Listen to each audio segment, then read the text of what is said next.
I just received my very first PR package, and it's from Spellbinders. I couldn't wait to dive into Simon Hurley's new Sky's the Limit collection. In this video, I'm creating 2 layered dimensional cards using the Fly a Kite and Up and Away etched dies. Hi, I'm Jeannie Scott. Welcome to the Upper Craft Room, where we make a mess and create something beautiful out of it. They sent me 2 die sets from Simon Hurley's Sky's the Limit collection, Up and Away and Fly a Kite. Let's start with Up and Away, which is a set over on the left. This one gives you all the pieces to create a little person. Legs, arms, hands, shoes, shorts, a shirt, a little dress, and even hair. You can totally customize it to be a boy or a girl depending on how you put these pieces together. It also comes with a large kite, a long flowing tail, and even a propeller style hat.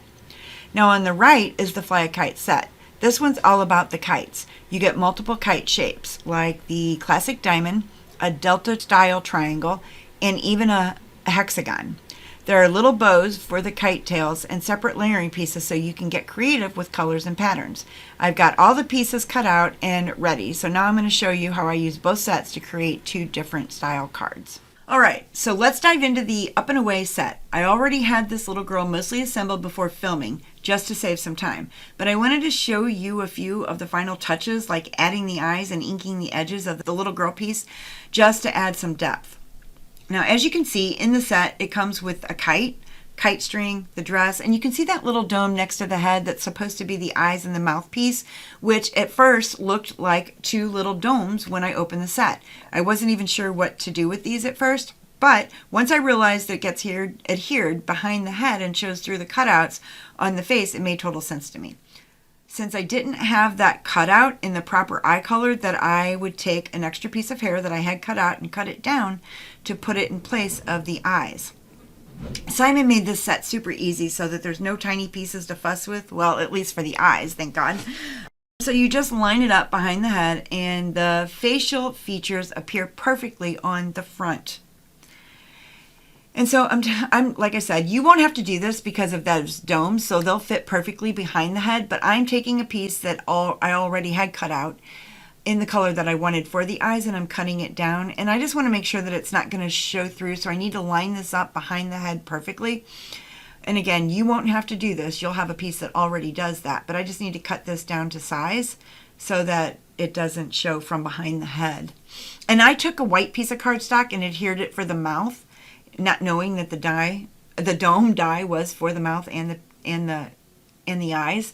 So I'm jerry-rigging this and in a way that makes sense so that it still comes out, you know, like it's supposed to. So here I'm using the Barely Art glue that I put where I wasn't supposed to. It should have just gone around the edges so that it doesn't seep through the eyes, but as you can see, and as you're going to imagine, that it does seep through the eyes. So I took my little blending tool there and I scraped the glue off. But what's so great about this glue is because it's so clear, you can't really tell that I even made a mistake once I scrape, you know, most of it off. You can't even see that I made a mistake at all, because her little head was falling off, and I certainly didn't want somebody to open this card and have a head fall off. That could be horrifying. So I secured the head, and then I also wanted to show you these little shoes that come in this set. There's very intricate shoes, and if I would have showed you, you know, you wouldn't have hardly been able to tell what they were unless they were adhered to first. So I wanted to show you that it comes with tennis shoes and sandals. Next up, I'm going to do some ink blending. I'm blending a bit of the ink around her face and dress just to give the die cut some depth. That soft shading helps the pieces stand out without making them look flat. These pieces in this set are really fun to customize. It's like playing with paper dolls. It took me back to my childhood. So you can play with the hair, the color, the skin tone, outfits, whatever works for this project. And then I also, oh, isn't she cute? All right, so next up, I had the kite that I cut out and assembled in the colors that I used on the little girl's dress, keeping things matched up for the finished card. Now I'm just laying out the pieces so that you can see how the scene really comes together. And when I go through, I'm looking for the ribbon here, and the ribbon, I don't have a pink ribbon, so I just pulled out a yellow ribbon, but I wouldn't probably use yellow on this card unless I was going to put yellow somewhere else, like the sun or something like that. But I just use the just so that you could see it comes with the ribbon too and kind of how it goes together, I put the ribbon on there in the yellow, and I didn't cut out a pink piece. But there it is. There's the scene, and that's how it really comes together. And then here's the finished card that I made using the same set, but built as a little boy. I used In the Clouds embossing folder in the background, blended a little ink behind it, and used the sentiment that I stamped hang in there. It really pulls together that feeling of floating up and away. Now I'm jumping into the Fly a Kite set, and for this part I wanted you to actually see the full process of how I played around with these pieces. So I've left it all in. But certain parts for this video are sped up quite a bit. So this set includes several different kite shapes. There's a traditional diamond, a delta style triangle, and even a hexagon. I love that Spellbinders and Simon Hurley gave us so many options in just one set. It makes this die set really flexible for different layouts and card styles. Now here's where I've sped the video up, for this portion of the video up rather, quite a bit just to keep it moving, but I didn't want to cut it out so that you can see the full process. You also get separate layering pieces in this die set so that you can build color blocked kites, patterned paper versions, or even tone on tone depending on your vibe. The tails are separate too and come with these tiny little bows that you can glue on for extra detail. They're small, but they really make the card come to life when you step back and look at the finished layout.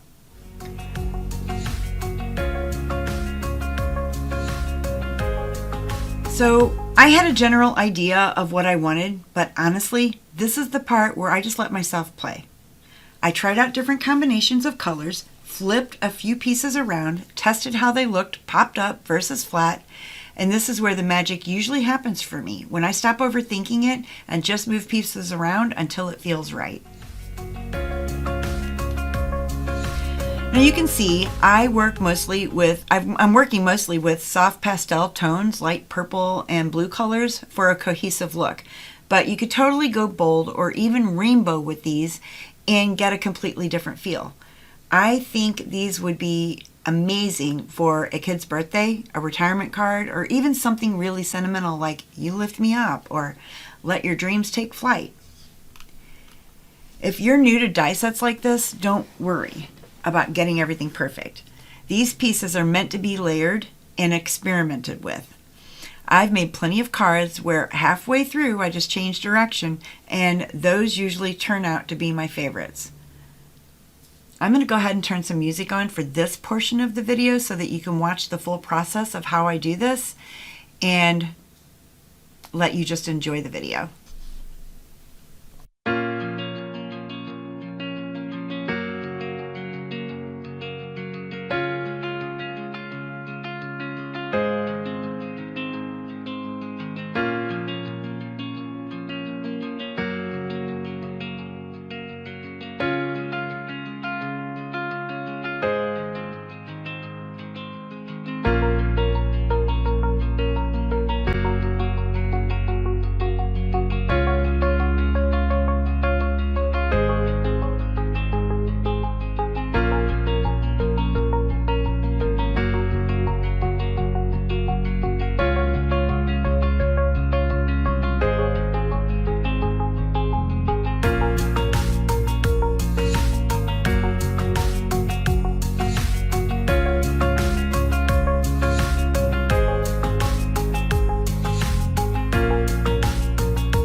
And we're back. So once I had my 5 kites put together, I arranged them in a way that felt balanced but still playful. A little asymmetry works well here.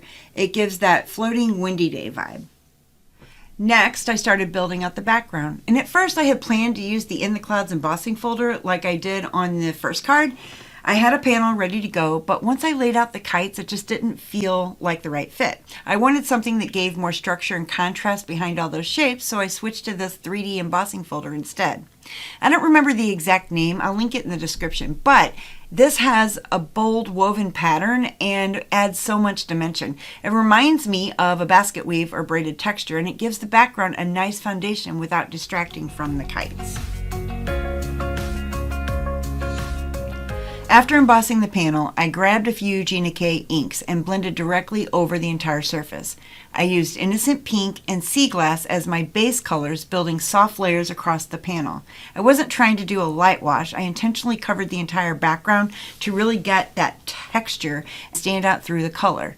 I'm going to go ahead and start some music again so you can watch the process of blending out this background, but also I did speed up the video so that you didn't have to sit through the whole thing and the video wouldn't be as long. Okay, I'm going to go ahead and start that music now.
Once I had that pink and teal colors blended across the full background, I used Stormy Sky to ink just around the edges. The deeper tone helps frame the panel and pull everything inward. It gives the whole card a more finished, grounded look, and it adds contrast so that the pastel tones don't feel too soft or washed out. Blending over embossed texture like this is one of my favorite ways to build a background. It's quick, looks polished, and adds a lot of visual interest without needing extra layers or embellishments. If you're ever stuck on a background, this combo of emboss plus blend is always a solid choice.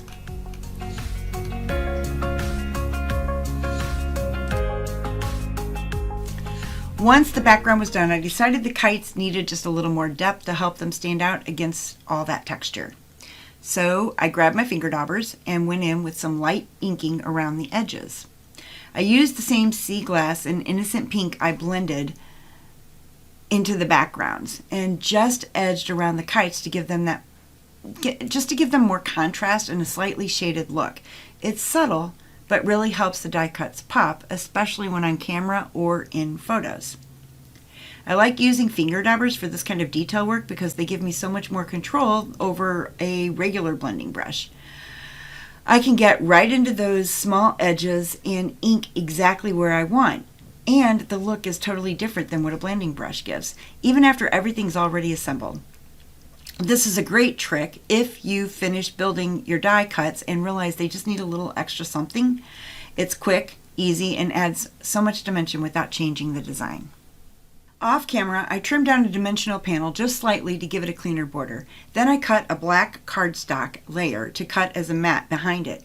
That black frame adds a nice bit of contrast and really helps ground the background, especially with all those pastel tones and texture going on. To attach the two layers, I used the Gina K Designs dot runner. It's quick and clean, and it holds well without adding more bulk, especially since I'm going to pop the whole thing up in the next step.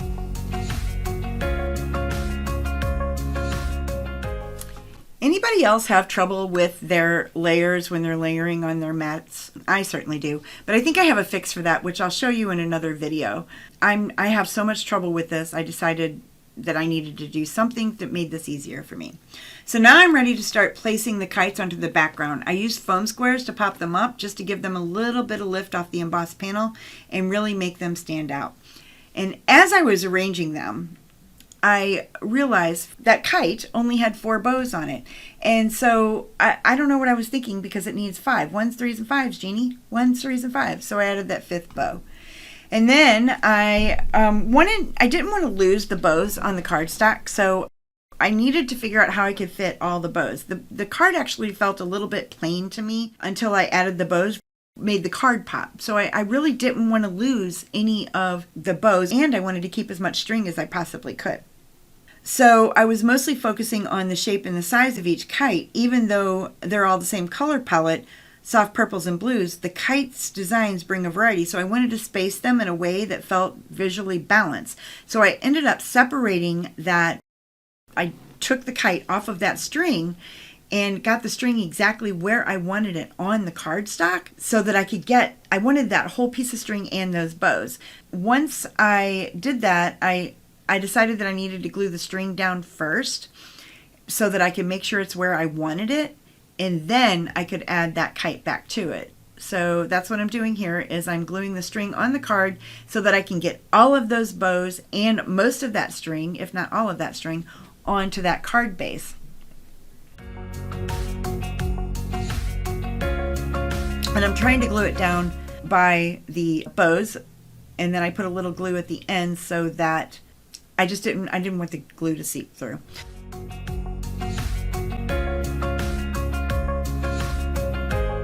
Once I had that all glued down, I took the kite and I glued it where I wanted it back onto the string using a piece of foam square. And then I started arranging the kites, like I said, focused on the size and the shape and getting them to fit without losing. I wanted to keep as much string as possible, but I didn't want them to overlap.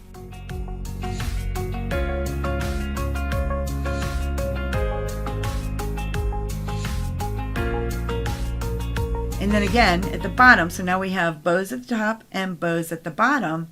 I wanted all those bows on there as well.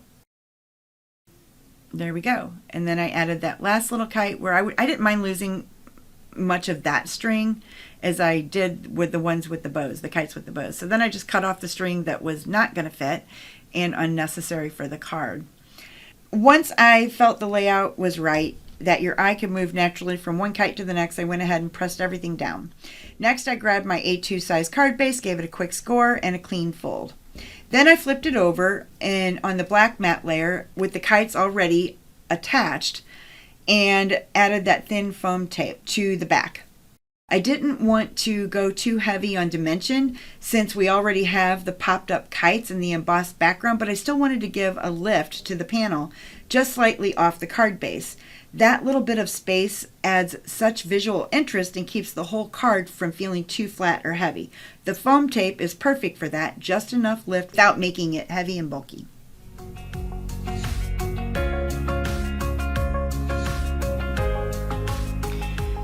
And there's the card, but it's still missing a little something. I feel like it needs a few black gems, so I added those black gems to the center of the kites just to add a little bit more oomph. It's just a small detail, but I really think that it pulls the black mat into the design and ties everything together.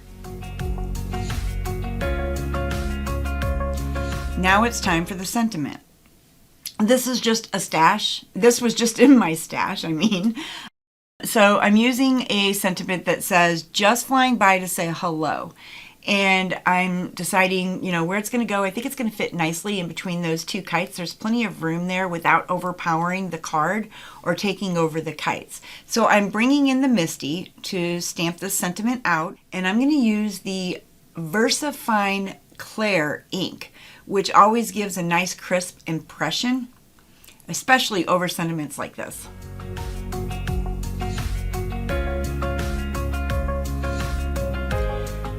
Now I'm bringing in the Tidy Towel just to clean up my stamp a little bit, because I definitely don't want to leave that ink on there. I mean, I'm not worried about it staining, that's fine, but if I don't clean it off now and I go to use it again later, that could be not a good turnout. It could be another mistake. So I'll just clean this up now to save me from that mistake that's potentially could happen. I'm bringing in a Spellbinders die set that I have in my stash. I don't even know if it's for sale anymore. I couldn't even find it online, honestly. So if I can find it though, and if I can find the link, I will put it in the description if it's something that you would be interested in.